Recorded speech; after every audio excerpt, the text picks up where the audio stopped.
Hi, and welcome to the SEO podcast, Unknown Secrets of Internet Marketing. My name's Chris Burris, owner of eWebStyle. Yeah, I am Charles Lewis, your Internet Marketing Specialist. Thank you guys for tuning in. You are tuning in to the most important SEO podcast. I like popular better. Yeah, popular is probably, because we're not that important. Let's be honest. We are pretty popular, though. We have about 7,000 downloads a week, 76 different countries.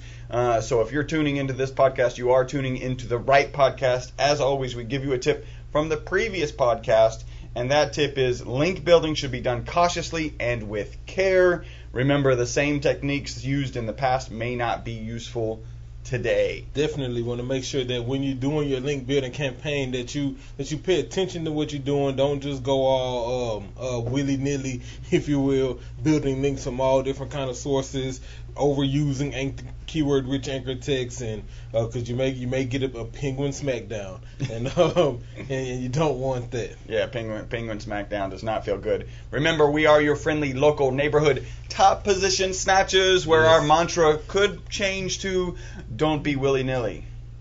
I think we're going to keep it as don't be a douche. And right now, if you're sitting in some sort of environment where you have access to an electric device that enables you to tweet, do so now. What you should do is hashtag SEO podcast, and then after that 162, that's the one you're watching right now, that's the one you're listening to right now, and then tag us at eWebStyle. That way we can link up, network, and retweet and all of that good stuff. And we'll jump right on our Facebook page. Actually, you can follow us on Facebook, facebook.com/eWebStyle. Or Twitter, twitter.com/eWebStyle. We also have YouTube videos. They're at youtube.com/eWebStyle. Do I usually do the slash? Yeah, you got the slash off. And you can email us, podcast@e-webstyle.com. This is from Tomek Kucharski. I think I did actually pretty good on that. Yeah, it looks right. It says, hi, you guys rock, and to prove it, I just wrote an honest review in iTunes. In parentheses, he says, can't say that you don't encourage me with the link juice. So here's his website. Not only are we getting... Don't encourage him? That we didn't. Yeah, we encouraged him to write the review in exchange for some link juice. For some link love. Link love. Little patoof. Mm-hmm. So what I'm going to do is two things. I'm going to give you a little bit of link love and then a little bit of free website analysis. His website is onlinejobswithoutinvestmenthq.com. Wow. Right. Online. So that's probably a long tail phrase that really converts well. Yeah, if anybody types that, you get it. Now, a couple challenges. Say the domain again. onlinejobswithoutinvestmenthq.com. The title on the page when you go there says Best Online Jobs Without Investment. The challenge that I see that you have is your biggest calls to action say use SEO like a pro with these 10 tips, and then your 2 blog posts say social signals and backlink from Technorati PR8 and how to Twitter RSS feed. They have everything on your page seems to have nothing to do with Online Jobs Without Investment HQ. And so you're going to get what's called a bounce, and you're going to get a bounce for the wrong reason. We believe bounces are good. Yeah, we believe bounces are good, provided that they've actually picked up the phone and called you or filled out your form. I don't think that's going to happen on your site if they're finding you by looking up, online jobs without investment. So there's a... Yeah, because it sounds like I'm finally wrapping my mind around what he's doing. Right. Yeah, most online jobs or work-from-home jobs and things like that, they require you to make some sort of upfront investment. Purchase some software, subscribe, become a member, whatever it is. And if that's what you're targeting, then great niche, first off, because a lot of people are looking for that. But yeah, the 2 posts you have on the homepage are practically something I would probably be reading in regards to online marketing, and maybe not necessarily online jobs. Maybe the whole premise is he's got ways to use SEO and make profit. Somehow that might be the premise, like an online job by doing SEO for selling a notebook or whatever it may be. And that is not clear on the website at all. Sounds like a stretch. Just saying. We have a review. This review is from Eugene Computer Geeks, which they may have posted one on G+. Mm-hmm. And so here's the one that they put on iTunes, best SEO podcast ever. I've been listening to every SEO podcast I can get my hands on, and I've found nothing that came even close to the quality of SEO podcast Unknown Secrets of Internet Marketing. You guys are informative, entertaining, funny, and helpful. When anyone asks me how they can learn... Repeat that last line again. That was some adjectives. You guys are informative, entertaining, funny, and helpful. When anyone asks me how I can learn SEO, I refer them to your program. We really appreciate that. He finishes with the techniques and secrets presented in the podcast really work, and you both do an excellent job of explaining complex topics while still managing to keep everything entertaining. Keep up the great work. Double punch in the face to you both. Man, 5 stars. Yeah, punch and 5 stars. Face. We appreciate it. Great review. Mr. Eugene Computer Geeks. Mm-hmm. A little bit of news. Oh, we're coming off a really good week. We actually did a presentation on Wednesday in conjunction with Wednesday? That was yesterday. Yeah, it was Wednesday. I think it was Wednesday. We did it in conjunction with an Action Coach franchise. Action Coach is a franchise of business coaches, and so we did this kind of tandem training, and it went really good. We got a lot of good feedback. So punch in the face to Doug Winnie and his team over at that particular Action Coach franchise. It was a good event. Yeah, it was. I was glad we did it. We like to present and talk about SEO, and it's a little different. People who watch this podcast see the more of the helpful, the funny, the entertaining side. When we present, usually in front of a group of people, while it's still entertaining, time is usually of the essence, and so we skip the potatoes. We go right into the meat. And, but it works well. If you get it, maybe we'll post it because they were recorded. Yeah, they did record it. That would be good to get our hands on it. A little bit of news: Google Nexus is out and advertising the Willy Willies out of it. They put it on the Google search page. Yeah, it's like everywhere. Looks pretty cool. The Willy Nillies out of it. Yeah.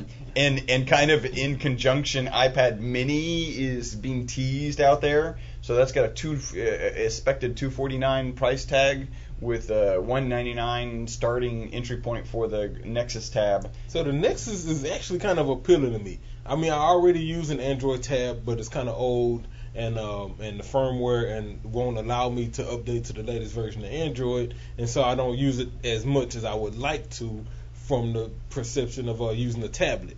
I am a Nexus fan though. Yeah. And so, I haven't beta or played with one yet, but I probably will try to do that this weekend. And I was going to get an iPad. Yeah. It's a good price point. Somebody send me a Nexus. Yeah. Send 2. And deliver it in a Lexus. So iPad Mini. This is kind of cool. Tim Cook and Larry Page have actually, it's been confirmed, have had conversations, and the tagline of the article was patent peace in our lifetime. Wow. So it's a possibility. iPhone 5 is also coming out, and there is a funny post on our Facebook page, again, facebook.com/eWebstyle. It shows you kind of humorously how Microsoft came up with their logo. Yeah. It's pretty funny. Maybe they should have used Illustrator. And potatoes done. Potatoes done, okay. Salted and consumed. Got a couple of petiffs. Punch in the face to Carl Stevenson. He hit us up on Twitter. He's actually breezing through podcasts. So he tweeted 4 times back to back to back. Oh, wow.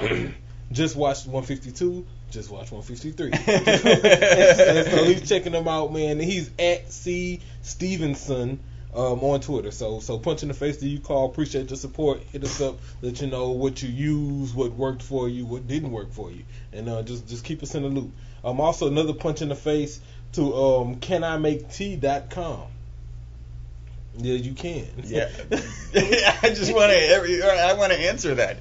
Can I make? Yeah, I'm assuming since you have the website. Yeah, you can. You probably make a really good tea. Mm-hmm. And so he was listening to number 153. He's also on Twitter. He's at, now this is Ching Ford Web Desk. DZ? DES. DES. Which I'm assuming meant designer.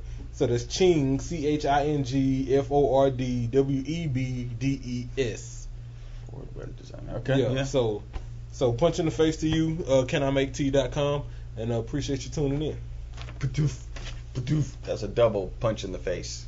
All right. I heard you say you were done with potatoes. I'm done with All right, potatoes. cool. So I got some content today. I was perusing the web, and I ended up on Search Engine Land. And they had a good article that I liked. The title was the SEO's Guide to Adding Content for SERPs and Sales. Reason I liked the title was because we actually have 2 accounts of ours in production right now, and I'm working on the content. And so my content writer gave us the content, and so I'm looking at it, rewriting some, making sure it fits what we're trying to put out. And so when I saw this title, it was kind of in line with what I need to do later today. And so I figured I'd present it to you guys. He has some good tips in here about some of the things you should do. Rick DeJarnett wrote it. I like the title because one of the things that we say. So again, the SEO guide to adding content for SERPs and sales. As we talk about SEO, search engine visitor optimization, and SEO begins at the SERP. It begins at the search engine result page. Yeah, that's your first opportunity to tell people what you offer and what you do. Yeah. And he kind of goes into that. So his first tip was we just talking about that, the metadata. Now, which is interesting, me and Chris was having this debate Wednesday, right? And about metadata and should the title be included in the metadata, because technically in the code it's above all of the metadata. On here he included it in the metadata. He did, right? Yeah. Okay. And so one vote for me. Yeah, that's 1-1. I'm taking the lead with 1. Oh no, we're tied. Yeah, we're tied. Tied 1. But what he said, he goes on to say is that to make your pages relevant to search queries, you need to add unique title tags, meta description text, and H1s to your headlines to your pages using descriptive targeted keywords. But just as importantly, to drive searchers to click your link, you need to write compelling metadata text that shows up to get click-throughs, or you won't get conversions. And so I really want to harp on that. When you're looking at a search engine results page, when we're looking at a search engine results page, you see several kind of results. You see the blue title, right? The blue line, that's your title, that's your page title, and so that should be keyword rich. And you should also, if you can, include some sort of CTA, some sort of statement, something to make people click. And then of course the black text below that is the actual meta description. And so you should use that area to really maybe mention your CTA, maybe describe the product of that particular page or the service that you're promoting on that page or something like that, because this is the first opportunity that people can see what you offer prior to the click. And so this is also what encourages the click. And so this is a great place to do that. Right. Now the tricky part is making it search engine friendly and not too salesy and compelling. Yeah. So luckily we speak English, and this is a huge language, and so we also write it. Yeah. And so that shouldn't be that difficult of a task to do. I like this one. He puts add descriptive information on the page. And so this kind of goes into, what happens after the click. One of the things me and Chris talk about frequently is that, he gives the example of what would you do, if you have one client building your site and another client or another company driving traffic, and that traffic's not turning into business, then who's to blame, right? Well, one of the things with us doing both is that we can control what happens after the click, and therefore the traffic you do get, we can make sure that traffic turns into business. And so how do you do that, Chuck? Glad you asked, Chris. You didn't even ask. Telepathically, I was thinking, how do we do that? Well, he puts add descriptive information on a page. So what does that mean? So if your page is, let's say, a e-com site, right, and this is a product, then product title is a kind of a no-brainer. Right. But a short description is great. A long description is even better. Right. Pricing, you'd be surprised how many sites don't have pricing available. Right. But pricing, maybe, and we're talking sales. You want to get a conversion, so some quick bullet points, like exactly key features of XYZ product. Well, you said the word I was going to say, features. A key thing in sales, anybody who's took any sales training is FAB, F-A-B. Feature, advantage, benefit. And so you want to make sure you include the FAB on that page. And if you can list the FAB out in bullet points, then great. Even better. Because that way bullet points are their list items. Google ranks them and indexes them a little differently, and people read them. I'll read bullet points before I read a paragraph of text. So definitely. So what you're really saying is you'll read bullet points and you won't read a paragraph of text? Like most users. Exactly. I guess the point is write content for what most users are going to engage with. Exactly. Write content about what you're offering. Make sure you include enough details, because if you want me to purchase, then I shouldn't have to ask questions or really have to search for it. It should be readily available. And so then he says, now once you've done that, then add more information. Well, what do you mean? Just what more information can you have? Well, even before we get to that, let's say the example we gave was e-com, but let's say you're a service. Then maybe some of that information you want to add is how the service works, why you should use the service, maybe why is it better than your competitor's service, how the service can help you, not now but in the future, things like that. How you've helped people in the past. Exactly. These are things you want to include about your product or service on that page. Then he says add more information. More information, I think, is more media stuff. If you think about, I buy shoes a lot. I got the small addiction to Air Jordans, and so when you go to Champs or Footlocker.com, I love the fact that you can hover your mouse over the shoe and get pop-up zoomed images of the part you're hovering over. Oh yeah, phenomenal. And so add some sort of media, YouTube videos or how-to instructions or things like that that'll enhance what you're offering. They'll enhance the product, they'll enhance the service, and more importantly, Google loves media. They love video. Well, what it boils down to is you're enhancing the experience, the shopping experience. Exactly. Right? And like we always say, if you're working to give a good experience to the Google user, Google is going to give you a good experience. We might need to coin that. Yeah. Figure out a way to do something with that. Trademark. But definitely want to take advantage of what's out there. If your service requires some installation, why not put an installation video there? Then he goes on to say after that, he says gets endorsements. When I see endorsements, I think reviews. I think testimonials. Yeah. And so, excuse me, if you have some reviews for your products, that's the perfect place to feature them. Why not feature the reviews on the same page that has a picture of the product, a how-to video, an installation video, and the product description? Then below that include what people are saying about it. If you really want to go SEO, you should maybe include a feed from like Facebook or maybe G+ if you can, where people can actually review your product and leave their review so it can be shared. So people can +1 it, so people can like it, so people can share it with their friends. Because you need reviews. Reviews help with local stuff, placement, things like that. And also, though, reviews kind of give people that emotional push to make a purchase. I look at reviews. I didn't realize how much I looked at reviews until recently. I was looking at what was I going to buy? A studio at home. Right. And so I was looking at a new mixer. Right. And so I immediately scrolled past the description, past all of that, and went right, because I knew the description.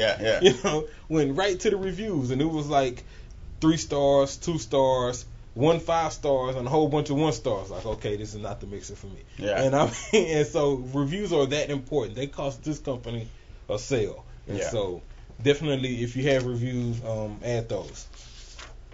I like this one here. Make buying the product brain dead easy. Dude, like how many times you've been to a shopping cart and it's hard to check out?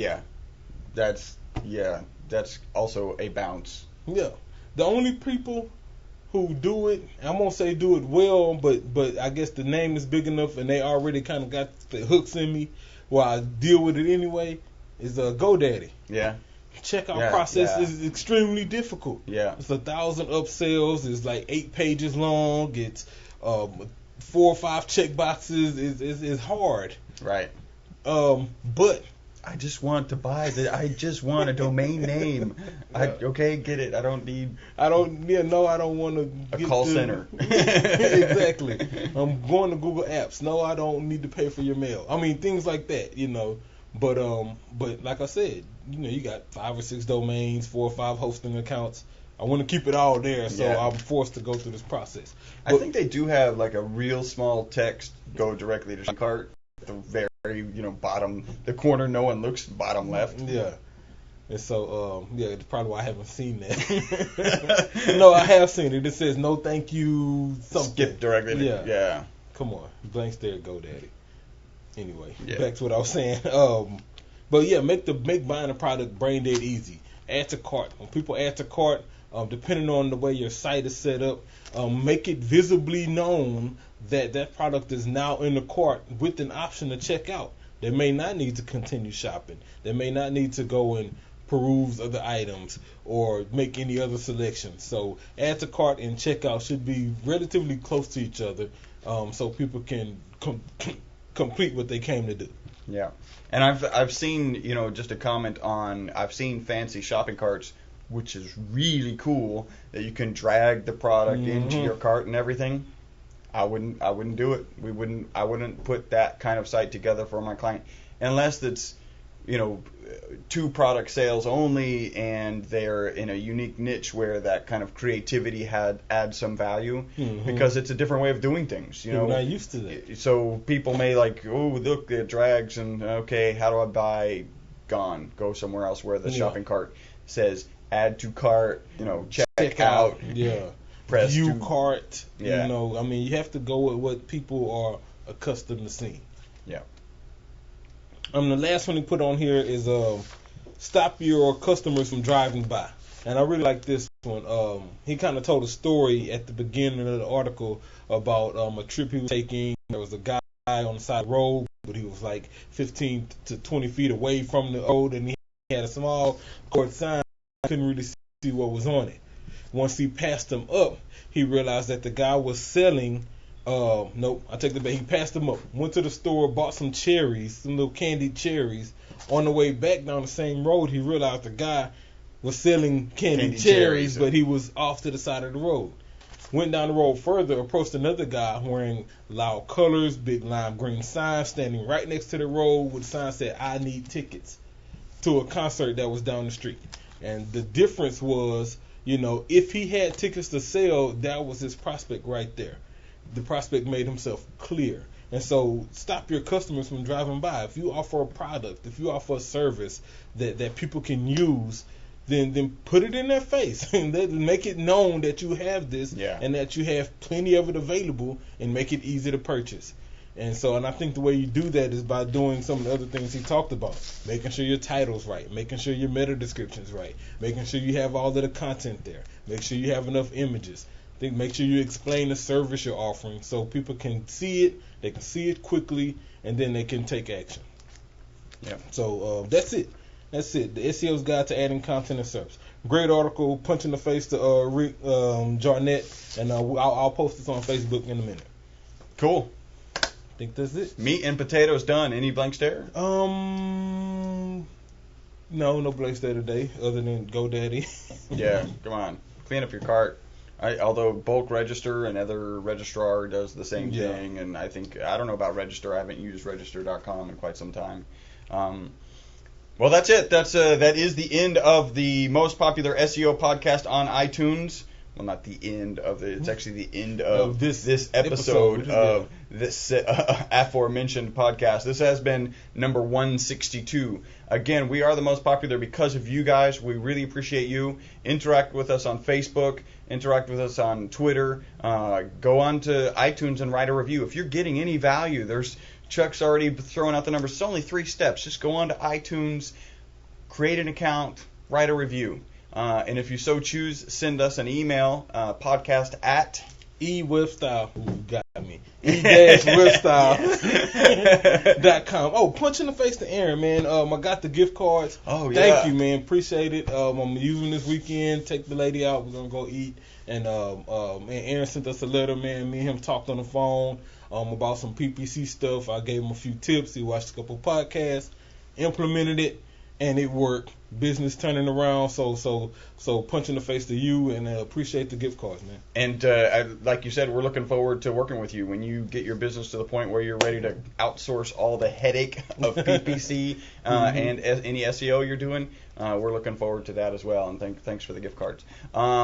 Again, we're done. Yeah. Like it feels we just went so fast. Thank you guys for tuning in. One last request: go to e-webstyle.com/SEO podcast. Scroll down, and just under the video images, you'll see Google Places. Click that and write a review there. That whole process is going to be extremely easier. Yeah, that's a drive-by situation, right? Exactly. Yeah. What'd you say? SEO and scroll wet? Yeah, that's yeah. We're working on a new redesign, and so it's like in the making right now. So we'll be simplifying that whole process.